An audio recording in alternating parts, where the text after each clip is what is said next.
अगर किसी वजह से मरीज़ ड्राउज़ी हो जाए, गनूदगी गशी की हालत में चला जाए, बुखार बहुत ज़्यादा तेज़ हो और इतना तेज़ हो कि उसकी वजह से उसका खाना पीना महदूद हो जाए और वो खा पी ना सक रहा हो उल्टी की वजह से या तेज़ बुखार की वजह से, तो ये एक डेंजरस साइन है। इसके अलावा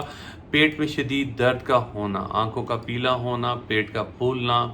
यूरिन का कम आना, ये सारे वार्निंग साइंस हैं। इनमें से कोई भी चीज़ अपीयर हो और तो इसका मतलब है कि डेंगू बुखार कुछ पेचीदगी इख्तियार करने जा रहा है। इसके अलावा अगर जिस्म के किसी भी हिस्से से ब्लड का खराज हो जाए, जैसे पेशाब में या पखाने में खून का खराज हो जाए, या ऐसी नक्सीर या नाक से खून आने लग जाए जो कि काफ़ी देर तक